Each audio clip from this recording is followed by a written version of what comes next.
Hello and welcome again to Charles Kelly Money Tips. Hope you're having a great weekend in London and in England and Wales. It's a bank holiday weekend. It's a public holiday today and it's like 30 degrees outside. So I'm going to do a quick recording today. Then I'm off out to go to Hyde Park in London. But this is kind of like the end of the summer now. It feels like this is the last opportunity. So hi to everyone watching me on Facebook Live and listening on Money Tips, which you can find on moneytipsdaily.com or on Stitcher, iTunes, etc. Today I want to talk to you about the power of compound interest. So I think my headphones were not correctly on here. Today I want to talk to you about the power of compound interest.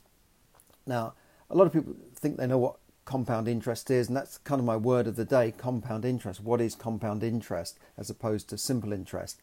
Basically, compound interest is the effect of interest being earned on interest. It's reinvesting that interest into the account or the plan or the investment rather than taking it out.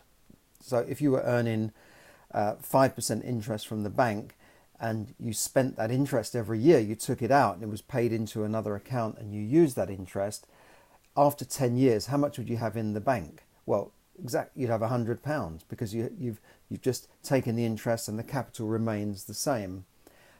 It's different in a property. In a property, if you'd taken all the rent out, the value could still go up.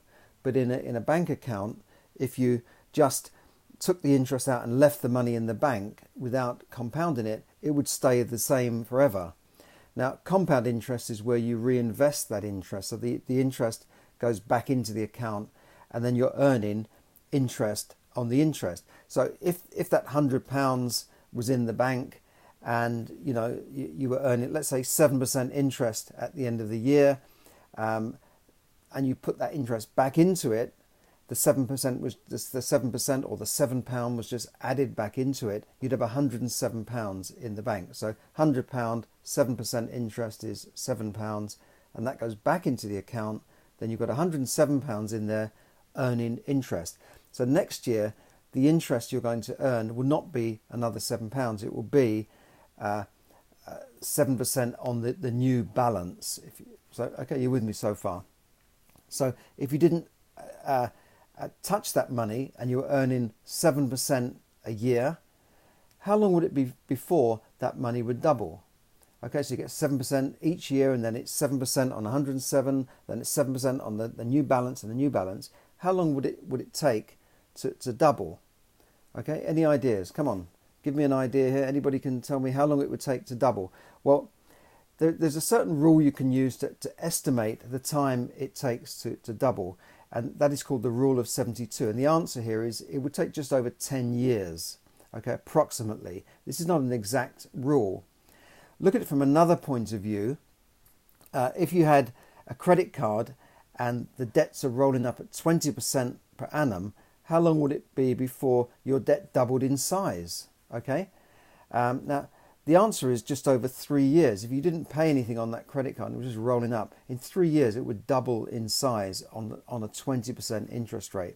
But let's assume you were paying a bit off. Okay, let's say you're paying a couple of percent off a year. And effectively your rate is 18%, it would still only take 4 years before the debt is doubling. Okay. Furthermore, this is the power of a credit card company. This is why Warren Buffett said borrowing money on a credit card for consumer goods is dumb, and that's why he owns credit card companies to presumably earn off what he would call dumb people. Okay, that's basically the long and the short of it. But you can imagine. If you were just paying just the minimum balance on your credit card, and sometimes that can be as low as 2%, it would take years and years and years before the balance would be cleared. And a lot of people set up their minimum balance on the credit card by direct debit, and they just leave it. And of course, you're paying off 2% per month, but the interest is probably 1.6% per month. So how much are you paying off? You're paying off a tiny 0.5%. It would take years and years and years, and the credit card companies know that. In fact, when credit card companies were first introduced in this country, the minimum payment was 5%. And the companies quickly realised that if they reduce the minimum payment, most people would just be lazy and pay the minimum payment, and therefore they would make more money in the longer term. So let's look at it at this thing called the rule of 72. It's a quick way to work out how long your investment would double based on a certain rate of return. And all you do is divide the return into 72. So you take 72 is this magic number. I mean, don't forget 9 and 7 and 2, and they're quite magic numbers. So if you divide the return into 72, you'll get the number of years it would take for the money to double.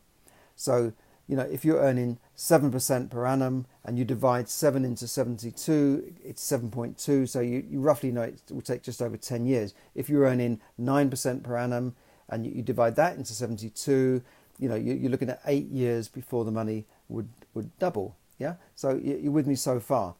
Now, that's just an interesting way of working it out. Now, I know that when I was in financial services, if you looked at projections of pension plans and the effect of compound interest on a pension, you look at how much you'd earn in 1 year, 2 year, 3 or 5, 10 years, not very much.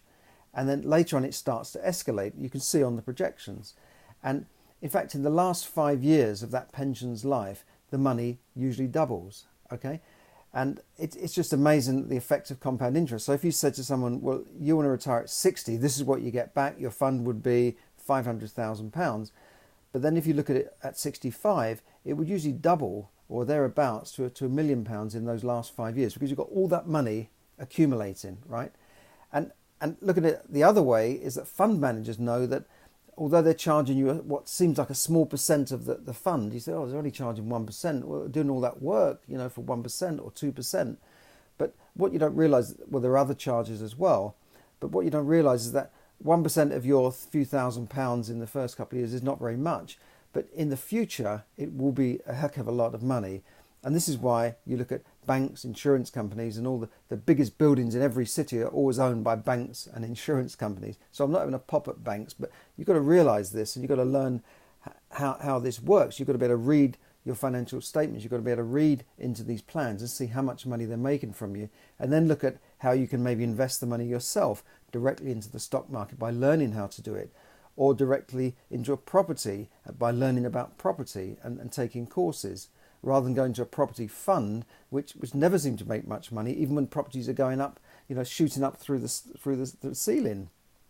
Now, if just a little test on compound interest, right? So if I offered you the choice today of either £1 million, okay, here's £1 million, or I can give you 1 penny, but that penny will double for 28 days.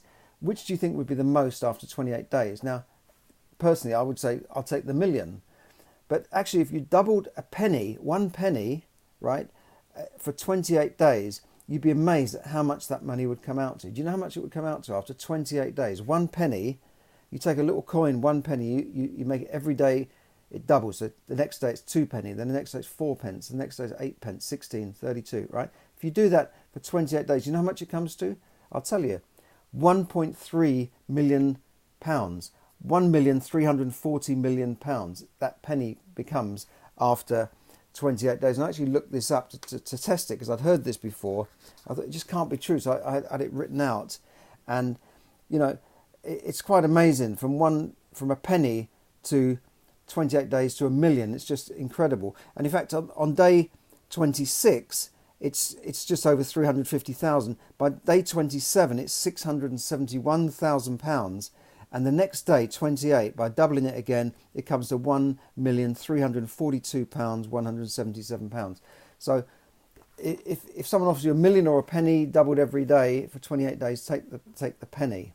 Okay, so that's just a little bit about compound interest. And what I'm trying to say here is that you can use compound interest, you can use time to make your money work for you. Do you remember the saying that the rich don't work hard for their money, they make their money work hard for them? Well, you can use time and compound interest to make your money work for you. That's why things like the stock market and property are considered long-term investments, because it's all right saying I'll make a quick killing and get out, but really in the long run is where you make your money, because with a property you're earning interest in rent, and you're getting compound growth as well. You're getting growth and rent.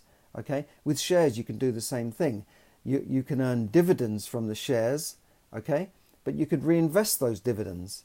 So dividend, we went through in another word of the day a few weeks ago. Dividend is just like a share of the profits on that share. So if you buy a share in a company, you buy a share in Apple or Microsoft, you own a piece of that company and you get a share of the profits every year in the form of what's called a dividend. Now you can take the dividend and spend it, fine, or you can say, I don't need that money right now, I'll reinvest the dividends into more shares, and they will do that automatically for you, and you'll then eventually your money will grow and grow and grow, and it makes a big difference to reinvest the dividends. So that's a bit about compound interest. And Albert Einstein, the famous scientist, once said that compound interest was the most powerful force on earth. And believe me, it can work in your favor as a saver and investor, but it can also work against you if you are a debtor and you're in debt. Okay, now compound interest is also used to work out how long it would take the value of money to halve, because if your money's not earning money, the buying power goes down. You'll know that people say, oh, years ago I could go out and spend the whole evening for £5. Well, you can't do that nowadays, right?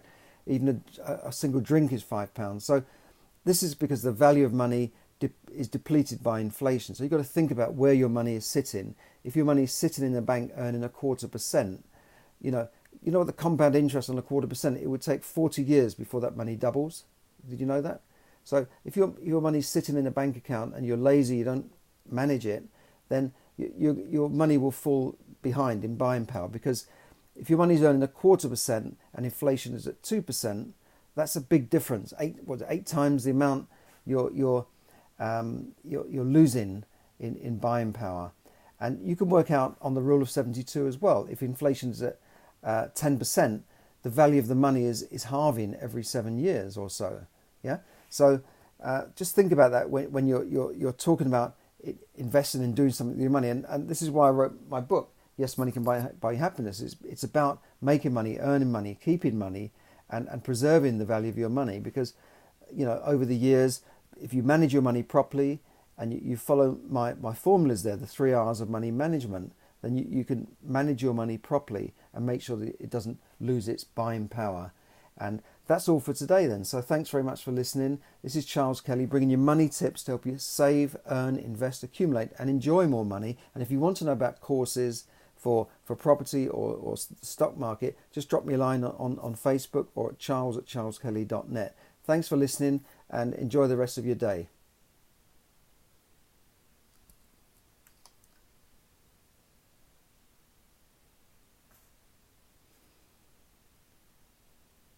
And goodbye to everyone on Facebook Live. Thanks for tuning in. And I've tried to wave to people there, but thanks everyone for tuning in. Great to have you on the show. Thanks very much.